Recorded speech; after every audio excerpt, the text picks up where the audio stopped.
Guys, what is up? Welcome to another episode of Maximilian Must Know. This is going to be another Scent Safari episode. I have not done one of these in a long time, and that's because even though I've received some samples from brands, I haven't really been super interested in doing a Scent Safari in a while. There just hasn't been anything that's really interested me that much, just to be 100% blunt with you. We're going to do this one this week and then another one next week.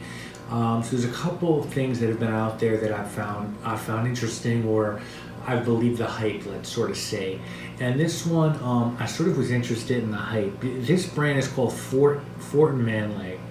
And a lot of reviewers who I really respect were saying really good things about this house, including Peter from Fragrance View. He really liked the scent from this house. There was just a lot of people I messed with who were enjoying fragrances from this house, and I was interested, I was intrigued. They're an Australian brand. I haven't smelled too many Australian perfumes, and I reached out. I asked them if they could send me samples. They were super accommodating. They sent me a sample set, which you see in front of you, which I highly recommend. Lucky Scent sells it. I think it's like $65. And they sent me one of their newest fragrances as well in a separate little vial. No bottles, just all samples.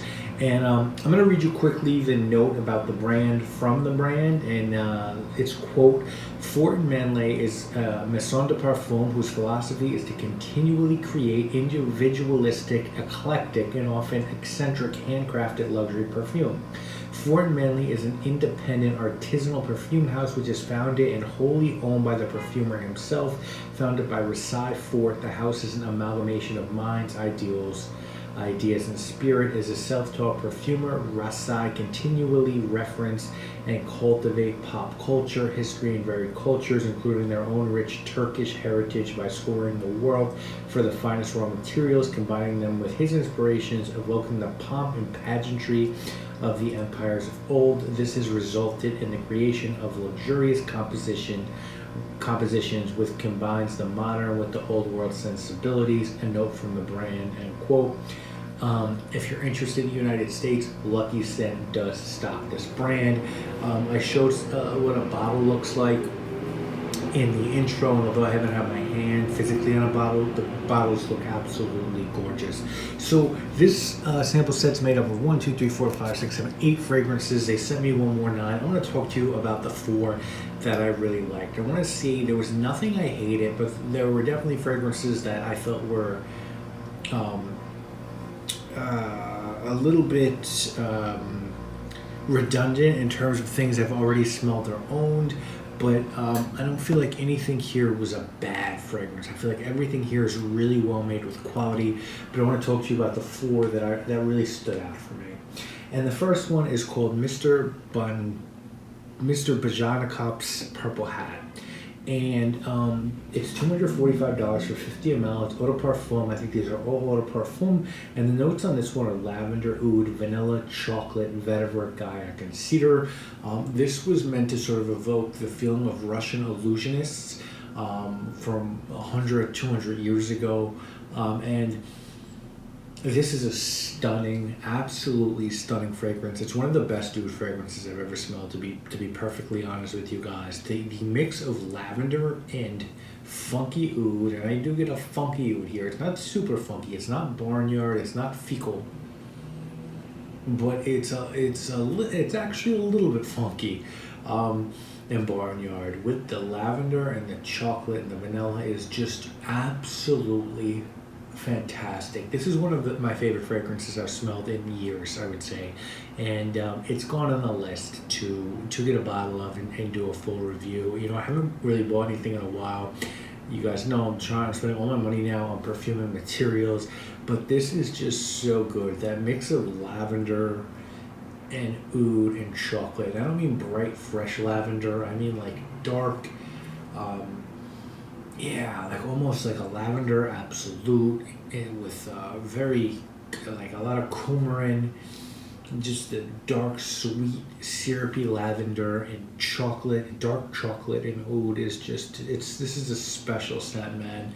There's dark vetiver in here, there's cedar. This is great. This is as good as a perfume gets, especially, it's one of my favorite oud scents I've ever smelled. And you guys know, I've smelled my fair share of oud scents. This is fantastic. I'm smelling it off the strip right now. This is a fantastic skanky oud. And if you like that skanky oud but don't want to go too far to the dark side, check this one out. It's tolerable skanky oud, and it is brilliant. It has a brilliant name and it smells brilliant. They killed this one.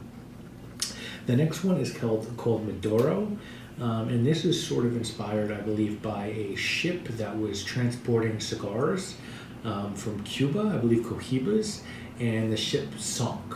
And all the Cohibas were sort of stuck, and this is sort of imagine what the cabin might smell like. The notes on it are basil, apple, pineapple, amber, tobacco, beeswax, cinnamon leaf, patchouli, vetiver, benzoin, Atlas cedar. 50 ml of this is $190. And I really like this as well. To me, you off of what I smelled with Mr. Bajanikov, you know, I was expecting like a hardcore, dirty tobacco scent, almost like the one that, what's the name of the brand? There's Monte Cristo. I forget the name of the house that does Monte Cristo, but they're an Italian house, and it's like a very dirty tobacco, like a boozy tobacco, really sort of hardcore. I was expecting that. This is more of a sort of more of a light, fruity, carefree tobacco. It's very wearable. It's nice. It's a really nice scent. I really enjoy this. I think most people will. I think it's not hardcore tobacco. It's, you know, you're gonna smell that apple, you're gonna smell that pineapple, but there's definitely a tobacco undertone in it. I think it's the most wearable of the four I'm gonna talk about with you guys today. I maybe would have liked to see the tobacco leaf like shine a little bit more, because I think you're gonna get fruit here more than anything else. I think it could be a little bit misleading. It kind of smells like old paper too, which I really like. There's a good tone of vanilla in here, and definitely like a nice warm cedar, Atlas cedar now, but really nice. So it's another one I really like, Maduro. The next one, another real favorite of mine, is called Confessions of a Garden Gnome. And again, 50 ml, $190. Notes: cedar, musk, Sicilian bergamot, coriander, yuzu, pink pepper, lily of the valley, mango, rose, violet leaf, ambergris, and amber. 50 ml, $190. As I said, this is fucking brilliant, man. This is a super green wearable scent. Yuzu, pepper, lily of the valley. This is just like a really clean fragrance. Really clean, but with nuance, which is great, because there's so many clean fragrances that just don't have any nuance to them. They're simple.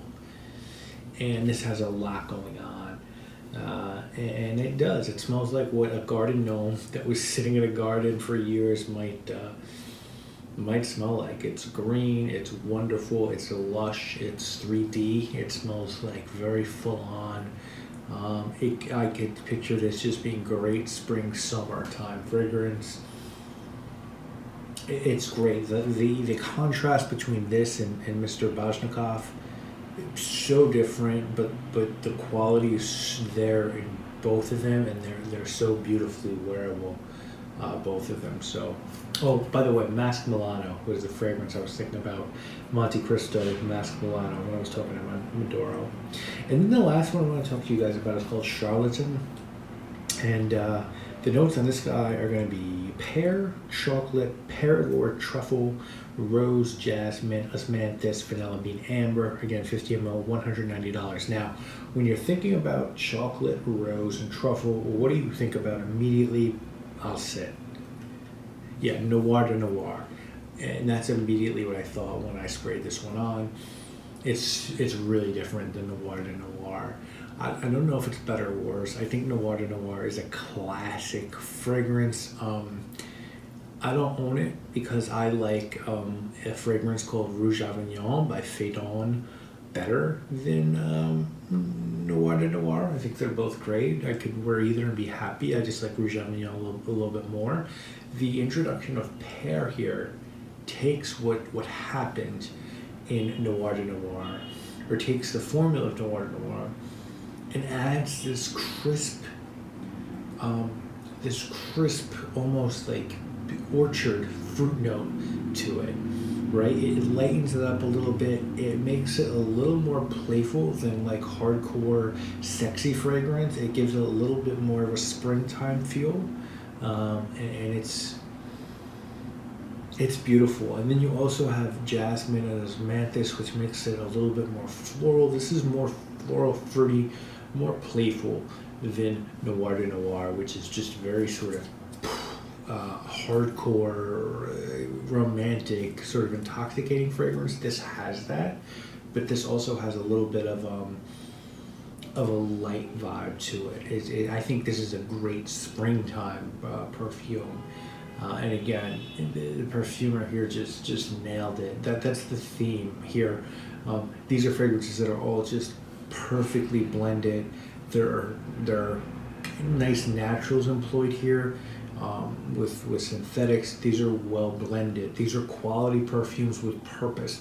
Nothing here was just thrown out to say, here's our collection, we have to have a scent like this, we have to have a scent like this, we have to have a scent like this. These have a reason behind them, and they're well blended, they're well made, they're affordable. I can't speak highly enough about this brand. I'm glad that this is one of the first houses I've done a Scent Safari for in a long time, because I'm blown away. There's nothing I didn't like. There was one fragrance, their newest one, which I think is called Impressions de Giverny, which I liked, but just didn't last on my skin. Everything else I enjoyed. I wouldn't wear everything perhaps, but there was nothing that I came across that I thought was weak or didn't fit into the rest of the brand. So guys, I highly implore you to check this brand out. I'll link to them in the description, obviously, but go to Lucky Scent.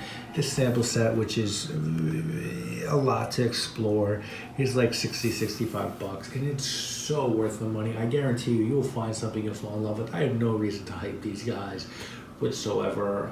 I could not have talked about their fragrances, or I could have been really quick about this, but these are awesome. And Mr. Boznikov's Purple Hat is one of the best fragrances I've smelled in years, to be honest. New releases I've smelled in years, and you put that against some of the stuff that's out there for $1,000 plus, the whole shit seems silly to me.